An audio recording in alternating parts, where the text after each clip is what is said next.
আসসালামু আলাইকুম বন্ধুরা, কেমন আছো তোমরা সবাই? আশা করছি ভালো আছো। নুরুল মন্ডল রান্নাঘরে তোমাদের সকলকে নতুন একটি রেসিপিতে স্বাগতম। আজকে আমি ডিমের একটি নতুন রেসিপি বানিয়ে দেখাবো। তো রেসিপিটি বানানোর জন্য দেখো কী কী করি, তোমরা দেখতে থাকো।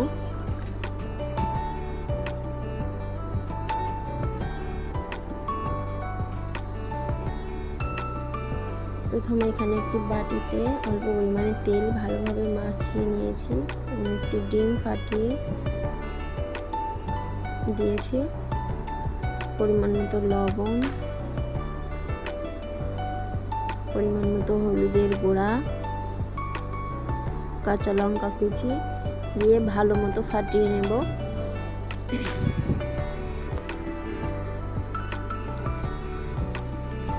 ফাটানো হয়ে গেলে সেম প্রসেসে আর সবগুলো রেডি করে নেব।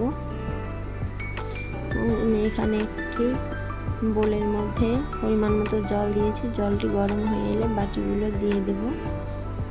ঢাকনা দিয়ে দিয়েছি, কিছুক্ষণ পর ঢাকনা খুলে দেখে নেব সম্পূর্ণটা বয়েল হয়েছে কিনা। এখানে সবগুলো বয়েল হয়ে গিয়েছে। আমি এবার বাটিগুলো তুলে নেব, এভাবে চামচের সাহায্যে তুলে নেব। সবগুলো সেম প্রসেসে তুলে নেব এবং তোলা হয়ে গেলে ছুরি বা কোনো কাটারের সাহায্যে কেটে নেব।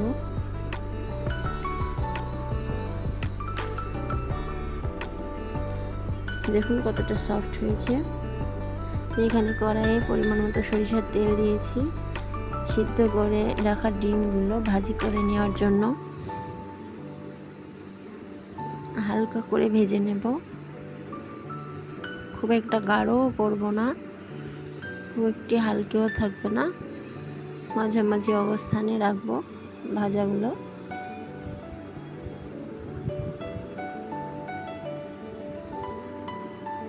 ভাজা হয়ে গেলে সমস্তগুলো তুলে নিয়ে মশলাটা কষিয়ে নেব। পরিমাণ মতো তেল দিয়েছি, কুচিয়ে রাখা পেঁয়াজ, টমেটোর কুচি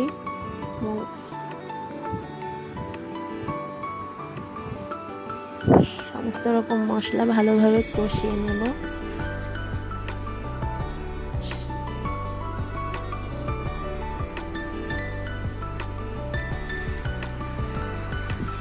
স্বাদ মতো লবণ দেব।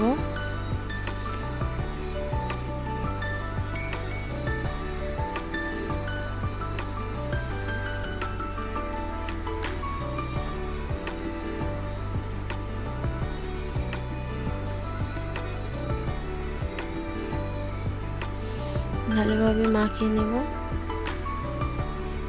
যাতে টমেটোগুলো তাড়াতাড়ি সিদ্ধ হয়। ও হলুদের গুঁড়ো, মরিচের গুঁড়ো,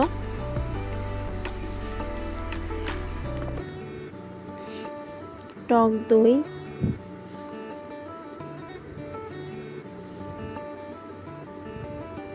ধনিয়া গুঁড়ো,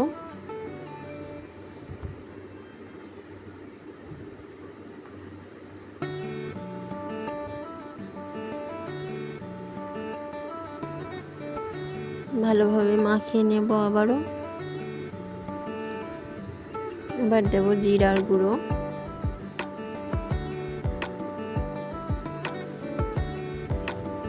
সমস্ত মশলা ভালোভাবে কষিয়ে নিলে তেল ছেড়ে দিলে উষ্ণ গরম জল দেব এখানে পরিমাণ মতো।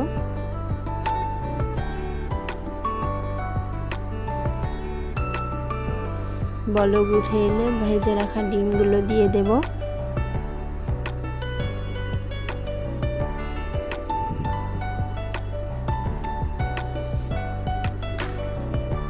এখানে সবগুলো ডিম দিয়ে দিয়েছি।